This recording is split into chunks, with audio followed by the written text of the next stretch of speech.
ایڑیاں رگڑی تو اللہ تعالیٰ نے اسماعیل پیغمبر کی ایڑیوں سے چشمہ جاری کیا۔ سبحان اللہ نہیں بولنی، سن 2021 ہے۔ حضرت اسماعیل علیہ السلام نے ایڑیاں رگڑی تو اللہ تعالیٰ نے کیا جاری کیا؟ بولیں اللہ تعالیٰ نے چشمہ جاری کیا پانی کا۔ ایک روایت میں جبریل امین نے پر مارا، جبریل امین پر مارے تو بھی پیغمبر کی شان ہے۔ اگر ابراہیم علیہ السلام ایڑیاں رگڑیں اور چشمہ پھوٹے یہ بھی پیغمبر کی شان ہے۔ اب حضرت اماں حاجرہ سلام اللہ علیہ نے پلو جو تھا وہ پانی پر رکھا اور فرمایا آب زم زم، ٹھہر جا۔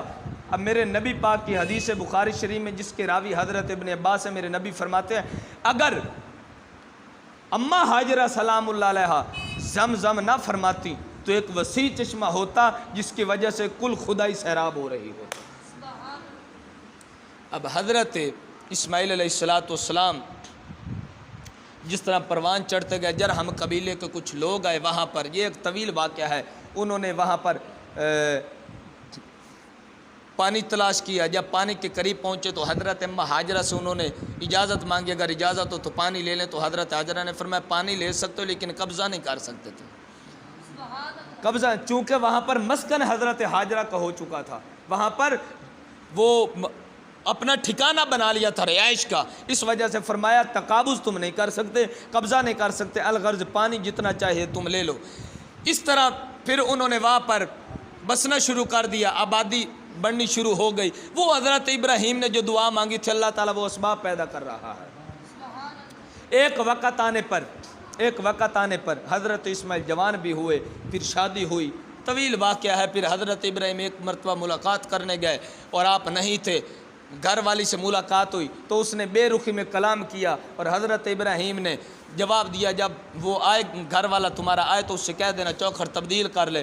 حضرت اسماعیل جب آئے تو آپ نے فرمایا مجھے لگتا ہے کوئی مہمان آیا تھا، تو کہا ہاں ایک بوڑھا آدمی آیا تھا وغیرہ وغیرہ باتیں کر رہا تھا اور یہ بات کی چوکھر تبدیل کر لے۔ تو حضرت ابراہیم نے فرمایا جا تجھے طلاق ہے، وہ میرے والد تھے، تو پیغمبر کی ماں بننے کے قابل نہیں ہے، الغرض طلاق دے دی۔ اب دوسری شادی بھی جرہم قبیلے والوں نے ایک دی، پہلی بچی بھی انہوں نے، دوئی بچی بھی انہوں نے دی۔ اب حضرت ابراہیم دوبارہ واپس آئے تو اس کی خوش اخلاقی کی وجہ سے اور تعریفی کلمات کی وجہ سے اللہ تعالیٰ کے نبی نے دعا دی کہ جب گھر والا آئے تو اس سے کہنا چوکھٹ کو مضبوط رکھے، قابو میں رکھے، یہاں پر قائم رہے۔ چونکہ حضرت اسماعیل کو اشارہ دینا تھا، جب آئے پوچھا بتایا گیا تو فرمایا میں میرے والد تھے، مجھے بتا گئے ہیں کہ تو پیغمبر کی ماں بننے کے قابل ہے۔ یہ اختصار کے ساتھ میں نے واقعہ عرض کیا چونکہ وقت نے۔ اب حضرت اسماعیل علیہ السلام، یہ ضمنی طور پر میں نے واقعہ بیان کر دیا۔ اس سے قبل جب حضرت اسماعیل علیہ السلام 13 سال کے ہوئے تو حضرت ابراہیم علیہ السلام کے دل میں جستجو پیدا ہوئی، اپنے بیٹے سے ملاقات کی۔ تو جب گئے تو خواب آیا، ذی الحج کا مہینہ تھا، 7 ذی الحج گزرنے کے بعد 8 ذی الحج کو خواب آیا۔ خواب میں کیا دیکھتے ہیں کہ اللہ کا حکم ہے نظر پوری، میرے رستے میں قربانی کرو۔ تو حضرت ابراہیم علیہ السلام نے مختلف تفاسیر کے مطابق حضرت ابراہیم علیہ السلام نے کئی اونٹ ذبح فرمائے۔ 8 ذی الحج کو خواب آیا اور اس کا جو اگلا دن ہے اس کو کہا جاتا ہے یوم ترویہ، سوچو بچار کا دن۔ سوچو بچار کا دن یعنی سوچتے رہے کہ قربانی کا حکم آیا ہے، یہ قربانی کون سی ہے، کئی اونٹ ذبح فرمائے۔ پھر رات کو خواب آیا قربانی کرو، دوسرے دن پہچان گئے، پھر حضرت ابراہیم علیہ السلام اس کو کہتا ہے یوم عرفہ، پہچان کا دن، پھر اونٹ ذبح فرمائے۔ پھر 10 ذی الحج کو خواب آیا، 9 ذی الحج کی رات کو خواب آیا، 10 ذی الحج کو حضرت ابراہیم علیہ السلام نے بیٹے کی قربانی کر دی۔ اس کو یوم نحر کہتے ہیں۔ بات سمجھ میں آئی ہے کہ نہیں آئی؟ اب 10 ذی الحج کو حضرت ابراہیم علیہ السلام نے اپنی اہلیہ محترمہ حضرت حاجرہ سے فرمایا کہ میں نے اور میرے بیٹے نے ایک بڑے دوست کی دعوت پر جانا ہے، لہذا بیٹے کو تیار کرو۔ بڑا دوست تھا نا تو یہ لفظ بولا، بڑے دوست کی دعوت پر جانا لہذا تیار کرو۔ حضرت اماں حاجرہ سلام اللہ علیہ نے بیٹے کو تیار کیا، اچھا لباس پہنایا، بالوں پر تیل لگایا، کنگھی کی، اچھے طریقے کے ساتھ تیار کیا۔ حضرت ابراہیم علیہ السلام نے رسی اور چھری اپنی اہلیہ سے چھپا کر رکھی، چونکہ ماں کا دل نرم ہوتا ہے، اس وجہ سے کہ کہیں ماں کا دل دہل نہ جائے، اس وجہ سے وہ سامان اٹھایا اور حضرت اسماعیل کو لے کر چل پڑے۔ اب جب چلنے لگے تو شیطان بہکانے کے لیے آ گیا، اس نے پہلا جملہ حضرت ابراہیم سے کہا کہ ابراہیم اینا تریدو ایو شیخ، اے شیخ کہاں جانے کا ارادہ ہے؟ مجھے لگتا ہے کہ کہیں بیٹا قربان کرنے جا رہے ہو۔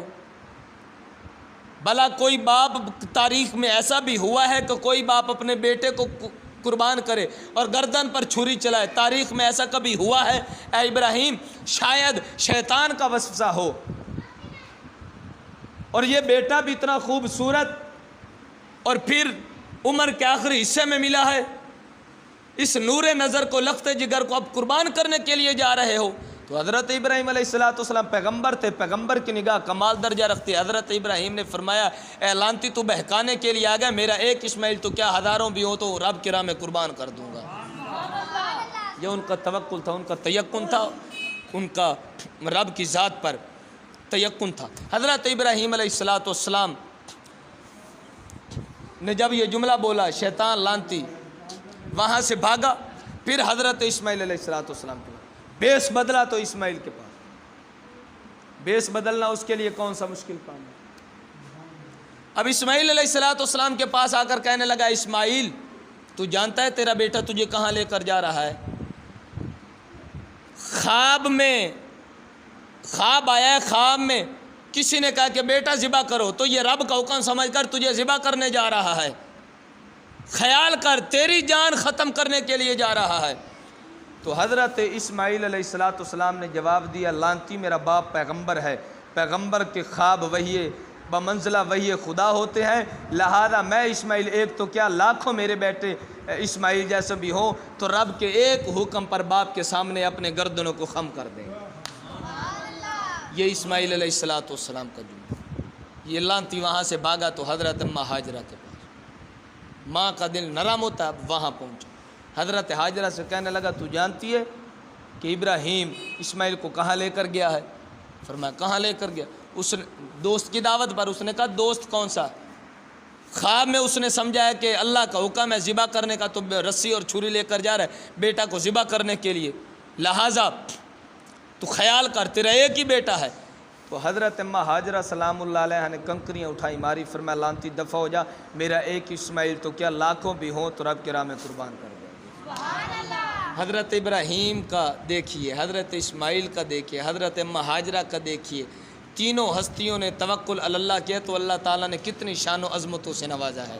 یہ معمولی بات نہیں ہے کہ بے آب و گیا وادی میں ریگستان میں حضرت ہاجرہ کو ابراہیم علیہ السلام کا چھوڑنا کوئی معمولی بات نہیں، یہ اس وقت کی بات ہے جب ڈر بھی وہاں ڈر کے مارے نہیں رہ سکتا، وحشت بھی گھبراتی ہے اس مقام پر رہنے کے لیے، تو وہاں پر حضرت اماں ہاجرہ نے دن کاٹے ہیں۔ دن کاٹنا مشکل ہے، راتیں حضرت ہاجرہ نے وہاں گزاری ہیں اس چٹیل میدان پر، اور پھر امتحان پر امتحان کے حضرت اسماعیل علیہ السلام کو لے کر جا رہے ہیں۔ مقام صبیر پر حضرت ابراہیم علیہ السلام نے بیٹے سے کہا کہ میرے بیٹے میں نے خواب میں دیکھا ہے کہ میں تجھے ذبح کر رہا ہوں اور رب کا حکم سمجھ کر، تو تیرا کیا ارادہ ہے؟ انی اذبح کا فانظر ماذا ترى، میں نے دیکھا میں تجھے ذبح کروں، اب تیرا کیا ارادہ ہے؟ اور یہاں پر عجیب بات قرآن فرماتا ہے یا بنی انی اذبح کا فانظر ماذا، اے میرے بیٹے، اگر کہہ دیتے اے بیٹے بات پھر بھی وہی تھی، لیکن فرمایا اے میرے بیٹے، انی اذبح کا فانظر ماذا ترى، میں نے خواب میں دیکھا تجھے ذبح کر رہا ہوں، تیرا کیا خیال ہے؟ تو بیٹا بھی اسماعیل تھا، یہ نہیں کہا کہ اے باپ، فرمایا یا ابتی، اے میرے ابو جان۔ باپ کی محبت اے میرے بیٹے، بیٹے کی محبت یا ابتی اے میرے باپ، افعل ما تؤمر، رب کا حکم ہے دیر مت کیجئے، کر گزریے، آپ مجھے صابر پائیں گے۔ اگر یہاں پر حضرت اسماعیل یہ کہتے کہ ابو جان خواب آیا ہے جیسے آپ کی مرضی، بات پھر بھی اطاعت کی تھی، اگر یہ کہہ دیتے ابا ٹھیک ہے ذبح کرنا ہے کچھ وقت انتظار کیجئے طریقے کے ساتھ وغیرہ وغیرہ، پھر بھی اطاعت تھی، پھر بھی فرما برداری تھی، لیکن حضرت اسماعیل نے جواب بڑا خوبصورت، یہ پیغمبر تھے نا،